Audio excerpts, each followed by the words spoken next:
Hello world, and welcome to this very special episode of the Glen Alex Show, courtesy of BeFun BeKind. It is a replay of a presentation I did for BeFun BeKind, and they have given me permission to replay it. So I hope you enjoy my talk on boundaries.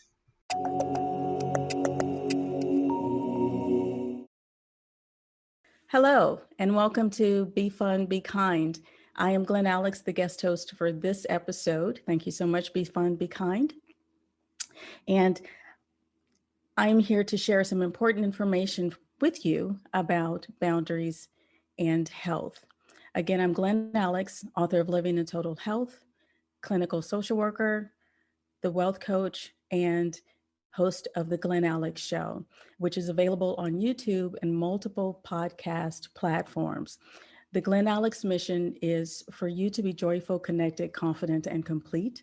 The life experience we call wealth, which is spelled WELLTH, and it is health plus other riches. My life's work is about health because healthy people are more genuine, are more loving, and are more giving. And physically, mentally, emotionally, and spiritually healthy people are less likely to intentionally harm self or others. So I hope everyone joins me on this path so we can just make humanity as great as it can be. My life's work, my path to health actually began in childhood with boundaries.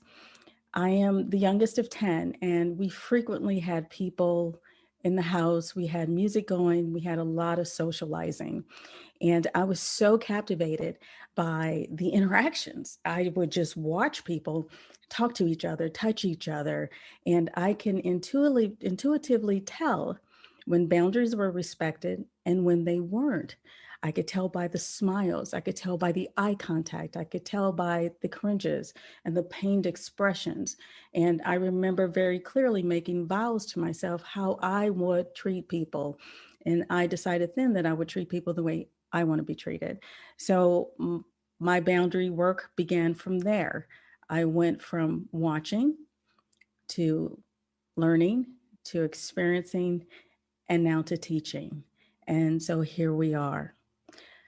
So what about boundaries? Boundaries are your line in the sand. Remember back to childhood when you drew a line with your toe or a stick in the sand, in the grass, or across the ground, and you dared your playmate to cross that line? Do you remember that? That was you setting a boundary. Whatever the issue was at the time, that was your line.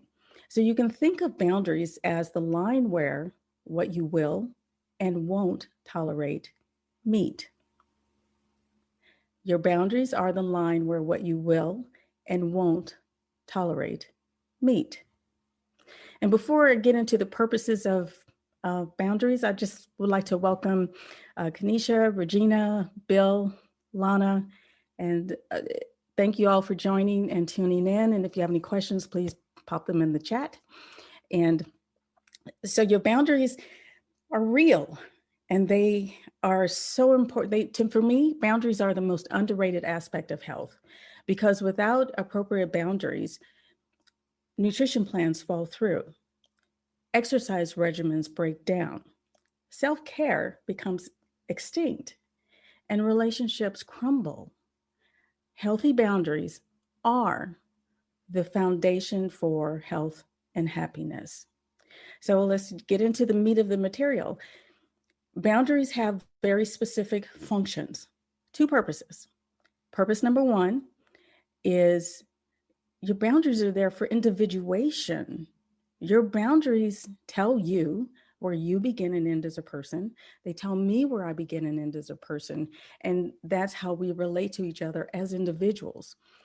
Even though we have some things in common with other people, like beliefs, values, interests, we are still individually separate and unique creatures.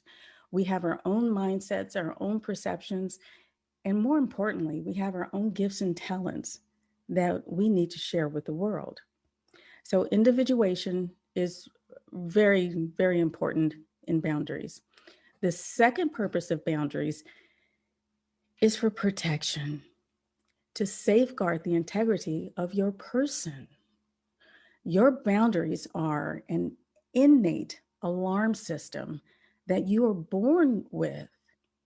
This alarm system will send signals frequently when you are in danger physically, mentally, emotionally, or spiritually. Okay. And the problem comes when we don't pay attention to that. We don't pay attention enough. Now, the boundaries occur in every area of life. We have at home, at work, in society, in the law, we have deadlines, we have time clocks, we have state lines, we have borders, we have all of these lines that we are dared to cross. If we cross them, then that becomes problematic. Boundaries also occur at every level of humanity, physically, mentally, emotionally, and spiritually. Okay. So the physical boundary is the clearest. It is my body, it's your body, it's our frame, it's our shape, that's where we begin and end as a person, is physically. Now it might be a common issue for Siamese twins, but that's different. But for most of us, our physical bodies are a demarcation of our individuality. And how you know when your physical boundary is being crossed, your body gives you very specific signals. Think of standing in line. The last time you were in line in the grocery store or DMV, and the person behind you gets too close. And you keep doing this, trying to wonder why they're standing so close to you. It's uncomfortable. Maybe your skin crawled. Maybe the hairs on the back of your neck stood up. Maybe you got a knot in your stomach or a chill. That is your body, your innate alarm system ringing the bell to say, hey, pay attention. You may need to make a decision and do something to protect yourself. So, on the physical level, the body gives very clear signals when our boundaries are at risk. Mentally, our boundaries are about agreements. Two or more people agree on how something will go. That's a healthy mental boundary. The problem comes when we attach unspoken or unrealistic expectations to another person. I'll give you an example. I was in a significant relationship, and our first Valentine's Day was coming up. I was so excited, and I couldn't wait to see what he would buy for me. The day came, and I was so disappointed. The gift did not live up to my fantasy or my hope of what he would get me. And as time passed, I realized that my disappointment was unfair. He and I never had a conversation. He just went with what he knew and not what he knew I wanted because I didn't tell him. So from that point on, we sat down, had a conversation about gift giving from then on, and we came to an agreement, and that agreement worked famously. That was probably the best part of the relationship at the time. However, the point is, attaching unspoken and unrealistic expectations is a poor mental boundary. You can't expect other people to read your mind and automatically give you what you want. As an individual, unique adult, I am responsible for my own health and happiness. So I must speak it, I must share it, and I must communicate it. So mental boundaries are about agreements. Another issue with mental boundaries is when you do have an agreement with someone and they don't follow through. They don't do their part. They don't show up. They don't complete the project. That's another issue. Now, emotional boundaries are the fuzziest. They're the most unclear, because once we get the heart involved, then we lose our minds. um, the emotional boundary issue involves taking on someone else's stuff.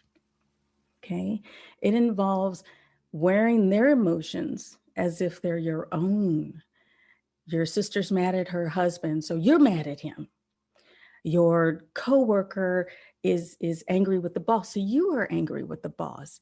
Even though neither one of those people did anything to you, you wear that anger, that sadness, that fear as if it's your own, which is very different from empathizing, which is very different than being supportive of. Huge difference. So emotional boundaries are about taking on someone else's drama, chaos, and emotions as if they are your own. And the spiritual boundary for me is about beliefs and values. What you profess you believe in, what you profess you value, are your choices reflective of that? Or do you make choices in the moment that are easiest or that please other people, even though it goes against your own personal beliefs and values? When you go against your own personal beliefs and values, you're being disingenuous with yourself. So internal conflict will show up naturally. You may experience some guilt, some sadness, and depression often comes from betraying ourselves.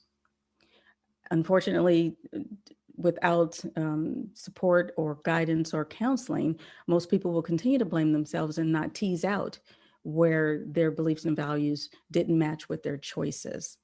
So the levels of boundaries in humanity are physical, your body, your sensations, mental agreements, unspoken expectations, unrealistic expectations, emotions, taking on someone else's stuff, and spiritually living into your beliefs and values. So again, those signs and symbols are signs of boundary violations. Physically, you'll get those uncomfortable sensations. Mentally and emotionally, you have emotions. Emotionally, those emotions don't belong to you. And on the mental, with the mental boundary, you may experience surprise emotions. All of a sudden, you're just pissed because this person didn't show up like they said they would, because they violated your boundary. And spiritually, your intuition is the biggest tool, gift, asset that you have to protect yourself in any area of life. Your intuition is your inner wisdom. You were born with it. Your creator gave it to you just so you can navigate this life successfully.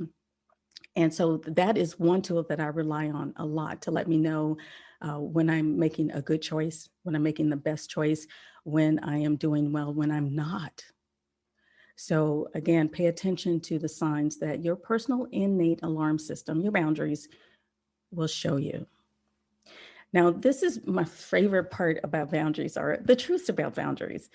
The truths about boundaries are unchanging characteristics about boundaries across the board. Get these truths, chew on them, reflect on them, and see how they've applied to your life. And once you get it, that will be the foundation of your boundary setting and how you maintain your boundaries for the rest of your life, because these characteristics are unchanging and they are empowering once you get them. Boundary truth number one: people will continue to do what they're allowed to get away with. Have you ever asked yourself, why do they keep doing that? They know it bothers me. They know I don't like that. Well, the short answer is because they can.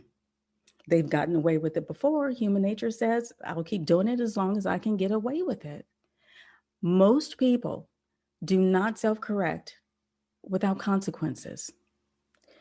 Consequences can be negative, which discourage the inappropriate behavior. Consequences can also be positive, which encourage the behavior that's wanted. But without any consequence, people will continue to do what they're allowed to get away with. Boundary truth number two: human behavior unchecked escalates. Have you ever asked yourself, or said to yourself that it's gotten worse. It was never this bad. Well, it wasn't that bad, but as people get away with doing stuff, their behavior escalates and gets worse and gets worse and gets worse. They get bolder and bolder and bolder. So they do more intense things. Allow me to share a recent social example with you. I saw a report that said that cop had 17 internal affairs investigations without reprimand. So once he got away with the first a claim of abuse, brutality, it was probably a whew. Once he got away with the third one, oh, I'm lucky. The 10th one, oh, I got this. And then the 17th one, and then the 18th one resulted in the death of someone on camera in front of multiple witnesses. The behavior just got worse and worse and worse because he kept getting away with it. So as people continue to do what they're allowed to get away with, their behavior will get worse. That's true with your teenage child. That's true with the spouse. That is true in life. Boundary truth number 3. Are you waiting for someone stronger, smarter, richer, better looking, more popular to come along and treat you like the king or queen that you are? If you are, then you're setting yourself up for failure and for heartache, because people treat you the way you treat yourself. Another way to say that is how you manage your boundaries teaches people how to treat you. So if you don't show yourself any respect, if you don't take good care of yourself, if you don't make time for you to recover and refresh and rejuvenate, then the people around you probably won't give that to you. They will continue to make demands. They will continue to expect you to overextend yourself, which obviously can lead into depression and some anxiety issues, overwhelm and stress for sure. So waiting for someone to come along and take care of you, again, will set you up for heartache and failure, because people tend to treat you the way you treat yourself. Boundary truth number 4, no, it's not enough. I can't tell you how many conversations I've had with people who say, I don't have a problem saying no. Well, sometimes boundaries are about not putting yourself in a position to have to say yes or no. Because if you're living truth number 3 and you're taking good care of yourself, then you will make decisions along the way to not be in the position to have to say yes or no. So in order for no to be effective, we must behave our boundaries. We must act in a way that communicates our boundaries. Sometimes we get caught up in talking. Words alone are not effective communication, so we have to act it out. The best example I have is Ashley Judd.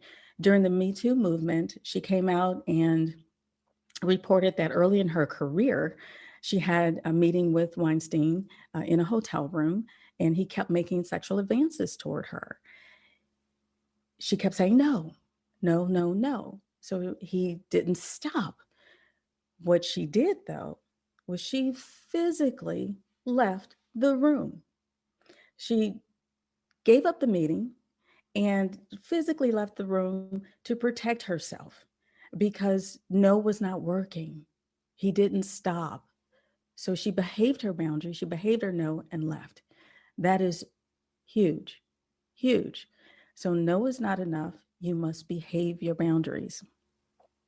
And truth number 5, again, if you're waiting for someone to come along and tell you it's okay to set boundaries, it's okay to maintain boundaries, it's okay to have boundaries, then you are setting yourself up for more heartache and failure, because no other human can give you permission to do what is already innate. Again, your creator gave you boundaries, this innate internal personal alarm system, so you can individuate properly and so you can protect the integrity of your person physically, mentally, emotionally, and spiritually. So you don't need another human to tell you it's okay. You are already empowered to do that. You are already empowered to nurture and protect yourself. Now, of course, it's very helpful to have people who care about you genuinely and who support your highest good. And it's okay to seek guidance from a therapist or coach like myself or someone else. We still can't give you permission to do to nurture and protect yourself because it's already within you. All we can do is help you tap into it. So boundary truth number 5 is you are already empowered to nurture and to protect yourself. And I know that's a lot of information in a very short period of time. And if you want more information about boundaries, about my work, please visit glenalex.com, GLENALEX.com. I do have a Healthy Boundaries for Overwhelmed Women's course. It's online and self-paced. And I know that boundaries are important for men to learn as well. And that is coming also. So I'd like to open it up to a couple of questions right now. I've got one in the chat. Direct message, okay. Any questions? Okay, so I'll just go ahead and recap then. Your boundaries are your personal innate alarm system that you were born with. It's a part of you. You can't get rid of it. You can ignore it. You can deny it, but you can't turn it off because boundaries are everywhere in our lives and exist on every level of humanity, the physical, the mental, the emotional, and the spiritual. And that alarm system, the alarm bells, will try to get your attention so you can make a decision on how to act in that moment. Physically, you'll get the uncomfortable sensations, the knot in the stomach, the skin crawling, the hairs on the back of the neck, or just, you get that dread. Your body is saying, hey, pay attention, pay attention. Mentally and emotionally, it's about those real intense and sometimes surprise emotions. That's a signal to you that, hey, something's going on. Let me pay attention. And spiritually, when you go against your beliefs and values, your intuition will say, no, don't do that. That's not okay. And your intuition will also guide you in every other area of life too. It's a very powerful tool that we have that we're also born with. And if you don't have a clear picture of what your boundaries are right now, that's okay. When you encounter or experience any of those sensations, those intense surprise emotions, this other small resonating voice that says no or yes, or when you get those creepy crawly feelings in your body, use your intellect to record what you're experiencing, to record the facts of that situation so you can reflect on it later. Do what you must in that moment to protect yourself. If it's physical, mental, emotional, or spiritual, do what you must to protect yourself in that moment. And then when you have time, later analyze and reflect on the information that your intellect recorded. That will help you tease out what your boundaries are and help you prepare for a similar situation if you encounter something like that again. So on the physical, mental, emotional, and spiritual level, you will get these signs. So it's about you paying attention and using that information. And the truths about boundaries, number 1, people will continue to do what they're allowed to get away with. Number 2, human behavior unchecked escalates. It gets worse. Number 3, people treat you the way you treat yourself, which means how you manage your boundaries. They're watching you. How you manage your boundaries gives them permission to treat you the same way. And number 4, no is not enough. You must behave your boundaries. And truth number 5, you are already empowered to nurture and to protect yourself. Okay, so I have a couple of chats. One question is, being overkind and ever forgiving, have faced a problem, have been advised to seek doctor's advice, very disheartening, people don't accept goodness. Being overly kind, that is a way that being overly kind, there's no such thing as being overly kind. If people are not respecting your kindness or being appreciative of your kindness, and you continue to give and give and give, that's truth number one, because people will continue to do what they're allowed to get away with. And truth number two, their demands will escalate and get worse and get more intense over time. So being overly kind means that you're simply giving people what they want and you're not protecting yourself. Being overly kind is a poor inner boundary. It means that you need to sit seriously and reflect on what you can, what you're willing to give, what you can do, and what your ultimate goal is for giving and giving and giving. Is it to get love back? Is it to get approval? Is it to keep people from being mad at you? Because I promise you that once you start setting limits with people, there will be pushback. You'll have to stand in your truth and rely on boundary truth number 5, that you are already empowered to nurture and to protect yourself. So it is appropriate to say no sometimes. It's okay to say no sometimes. It's necessary to say no sometimes. Because if you continue to give and give and give and not get back, or not take time to take care of yourself, then your cup will empty. And when your cup is empty, you truly have nothing to give.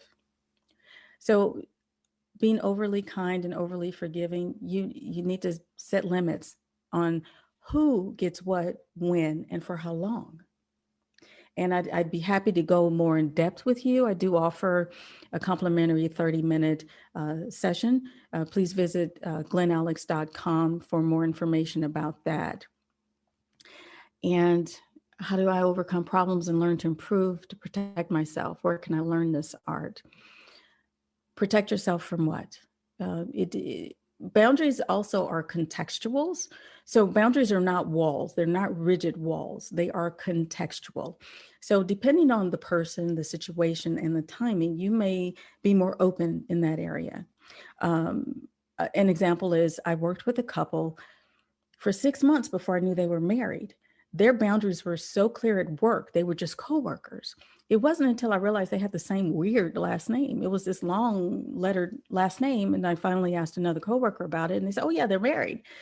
But they had such good boundaries at work. I thought they were just coworkers. So the context of work, they had one set of boundaries. And obviously when they were home and in a more social situation, then they behaved differently towards each other.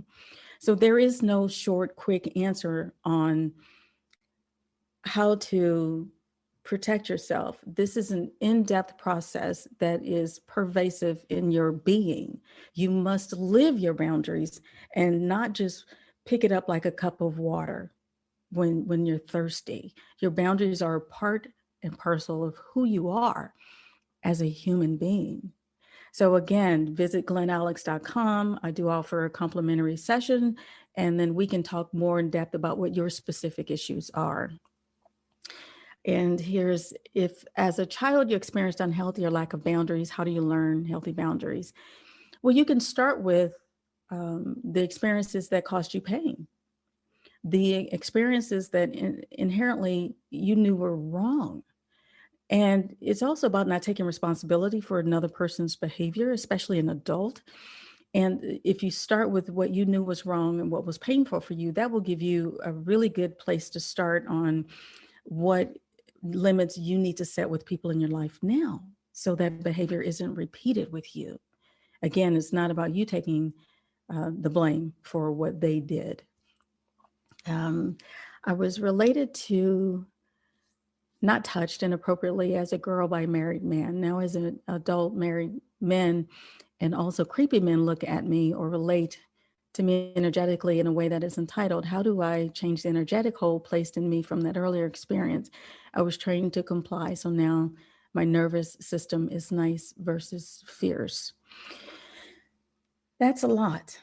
That is a lot. Again, start with what you know was wrong. Start with what was painful. And please reach out to me because we're running out of time. And I'm sorry that we only had a short period of time to go into this very deep topic. glenalex.com, send me a message and we'll book something to go into something a little more, to look more in depth at what's happening in your life. Okay. I think we're out of time, folks. I am so sorry. Thank you so much for tuning in. And thank you, BeFun BeKind, for allowing me to share information about health and boundaries, because healthy boundaries are the foundation for health and happiness. And the Glen Alex mission is for you to be joyful, connected, confident, and complete. And until we meet again, be well.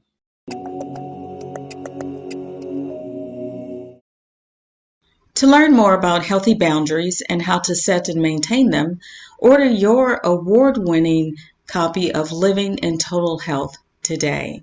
Visit glenalex.com to order your award-winning copy of Living in Total Health. You will receive an autographed copy shipped for free in the continental U.S. And if you order 2 copies of the award-winning Living in Total Health, you will receive the 3rd one for free to give as a gift to a loved one or to whomever. So visit glenalex.com and order your award-winning copy of Living in Total Health. Refresh your spirit with a nourishing thought. Please allow me to leave you with this nourishing thought. Psychologist Adam Grant said, being a nice person is about courtesy. You're friendly, polite, agreeable, and accommodating. When people believe they have to be nice in order to give, they fail to set boundaries, rarely say no, and become pushovers, letting others walk all over them. And I will add that failing to set boundaries endangers your mental health. Healthy boundaries are the foundation of mental wellness. Your boundaries are your innate personal alarm system that is necessary for you to develop as a unique individual and for you to protect yourself from harm. If you don't have appropriate healthy boundaries, then it can open the door to anger, frustration, depression, anxiety, poor self-esteem and self-image, and just being vulnerable to takers. Abusers will definitely use your boundaries, how you treat yourself, against you to get what they want. So having healthy boundaries is not just about saying no. Sometimes it's about not putting yourself in a position to say no or yes. So for you and for your mental health and for your happiness, healthy boundaries are critical. And I strongly encourage you to look into what setting and maintaining healthy boundaries really is about, to go in depth and learn this so you can become fortified and strong against those forces that intend to do you harm. And sometimes the intention may not be there, but having poor boundaries will end up hurting you as well. So if you want to assess the health of your boundaries, please feel free to go to my website, glenalex.com, subscribe, and I will send you a complimentary boundaries questionnaire that I developed so you can answer the questions and get a feel for yourself where your boundaries are and where you need to shore up. And then you can use that information to reach out to a mental health professional or contact me for a complimentary consultation. You can also read my blog, How Poor Boundaries Inhibit Mental Wellness, on glenalex.com. Whatever you do, please strengthen your boundaries, and that will improve your mental wellness and make you mentally strong. And until next time, be well.